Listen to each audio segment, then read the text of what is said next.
Hello, my name is Hannah, and a pre-service early childhood teacher. And today I would like to represent my stance on the issue of high staff turnover in the early childhood education and care sector.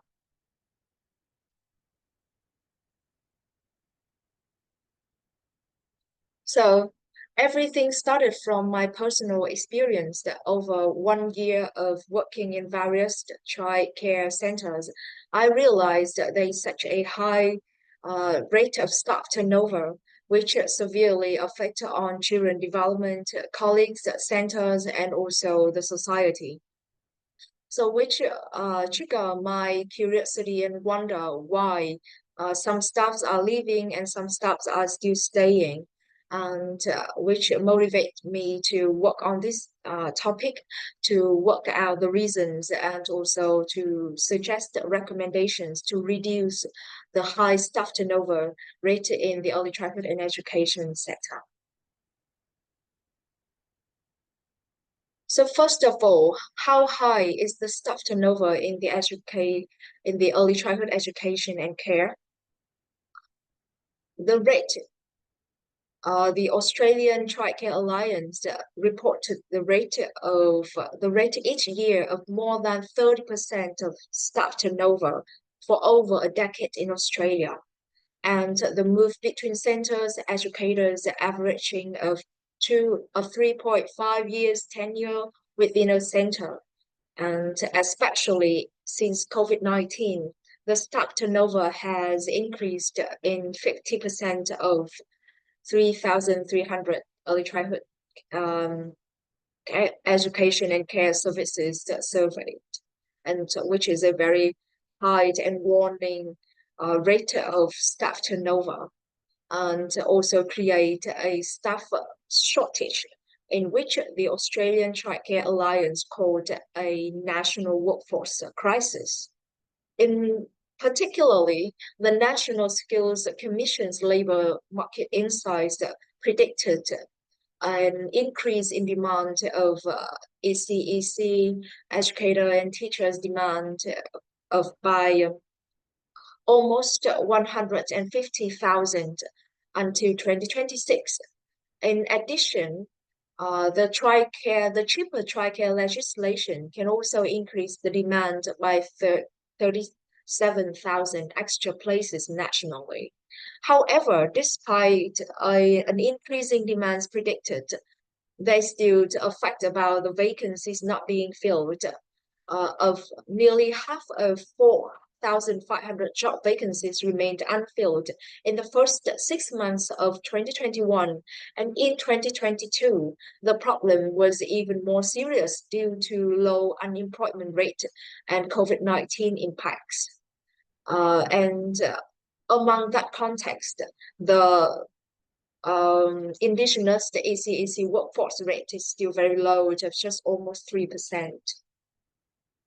So what are the reasons for the staff to leave? The first reason, and also being considered as the main cause, is that because of the low pay. The statistics show that a starting Cert 3 educator only earned around 1,000 per week, comparing to the national average, just almost a half of the national average salary in 2024, and which placed the ACAC educators are among the lowest paid Australian, and some educators even have to find a second job for additional income.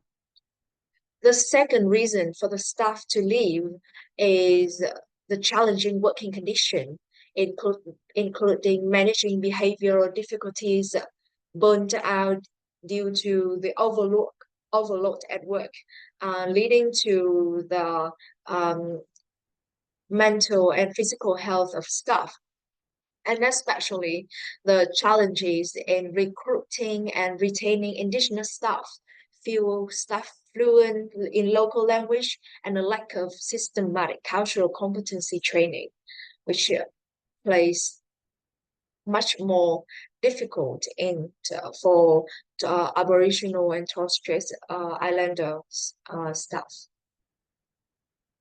The third reason is about the expectation to gain qualification. So the ASEQA requires at least 50% of educators in center-based services must be diploma level qualified or higher. And in family daycare, educators must hold a cert 3, even though the ASEQA still accept for the staff actively working towards a qualification as meet the requirement. The fourth reason for the for staff to leave is because of the social perception, still consider early childhood as the task as being maternal in nature. So being considered as low value, which very seriously affect the professional status of the work. The last reason for the staff to leave is because of the structural barriers in which Professor Peter Most pointed out in 2022 that about the split between the early childhood system, separating child care and school, and early childhood services and leave policies, which can lead to the separating benefits systems and quality inside the early childhood system. And the second one would be because the early childhood education and care is driven by the market, when the salary of the staff are still largely based on the award of the government, which is also driven by the market forces. Um, and secondly, because of a limited collective bargaining due to fragmented ownership arrangements, there's no organizations in the markets with a large market share enough in order to bargain the benefits for the staff. And lastly, because of a majority of daycare centers are privately owned, which more drive which drive much more drive the industry to be more driven by the market. So what are the consequences of such a high turnover rate? There would be the skills lost, unmet standards of staff qualifications, limiting optimal outcome of children development. While the fact that around 70,000 educators are delivering directly care and education to 1.2 million Australian children. And it's also affect on the quality and continuity of staff, which is an important element under the quality area 4 of the National Quality Standards. And it also has the consequence in hindering the optimal development of children, especially the scientific evidence-based showed that the importance of epigenetics development and of children, which the place the importance of the environment, the relationship with educators, families, to build the brain architecture for the future learning and development of children. And also there are particular and direct link between the epigenetics of children to the future social benefits, as in the research of Martin et al. In 2011. The optimal development of children also affect the learning outcomes in the YLF, and also the achievement standards of the Australian curriculum, even though the Australian curriculum version 9 emphasized more on the year foundation, which placed more importance of the early childhood education, but which can hinder that goal. For Indigenous children, there's still a low participation in the early childhood education, which obstructing the obstruct the holistic outcomes and two-way approaches for Indigenous students. So how can we tackle this issue? There are several recommendations, and the first one is that we can learn from educators who choose to stay. So there's still around 60% of early childhood educators have 4 or more years of experience in the sector, and around one third has 10 or more years of experience. So the reasons for them to stay include intrinsic rewards, such as the joy and happiness of working with children, or the self-fulfillment. Second reason would be about the financial resources that which have to make ends meet, paid non-contract time during work hours, paid study time, leadership, and management practices which let the voice employees voice are being heard with effective social exchange such as recognition of staff contribution. So I've already done a small action research in a daycare center. I interviewed 6 educators with all from 5 to 43 years experience at one center about reasons why they have stayed. So I received the answer, which can be attributed to 4 themes, including incentives to retain experienced staff, like the long service leave, the benefits within the policy of the center, the teamwork when everybody knows the job, the workflow can run well without misunderstanding or delaying time.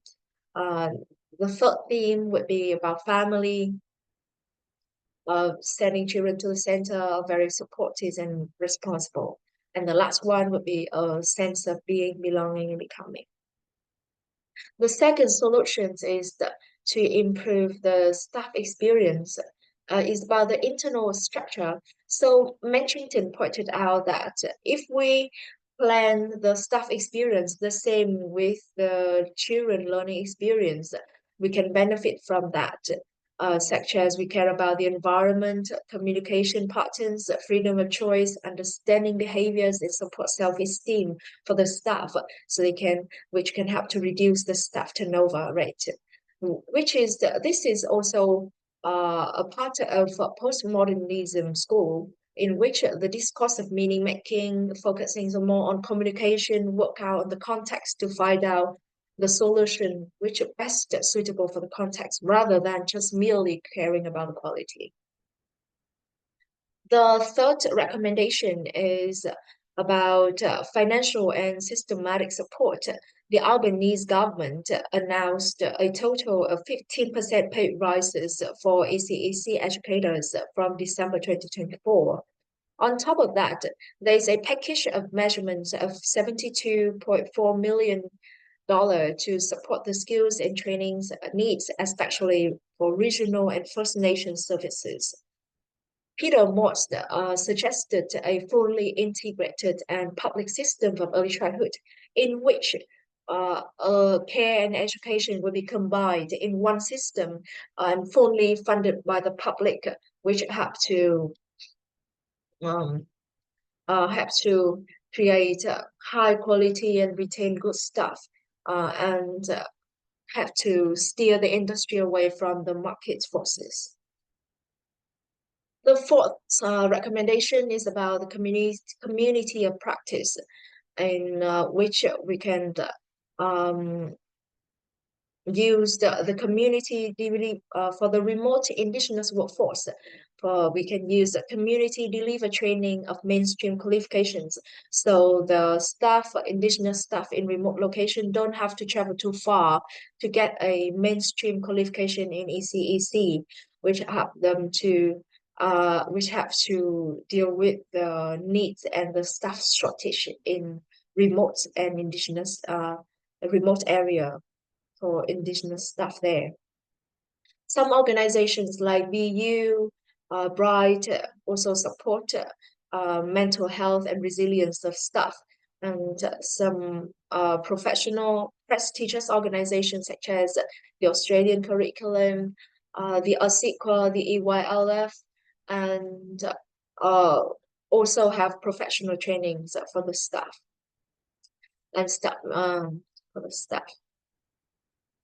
And some other recommendations should be taken with a high level of critical thinking, include job security with permanent contracts, lower staff chart ratios, a philosophy of high staff qualification, and this equation. And some untested suggestions include universal improvements to pay and conditions, clear career pathway, leadership and support, and a sense of identification and belonging. So these are my stance about the high staff turnover in the early childhood education and care industry, and some recommendation. Thank you for listening.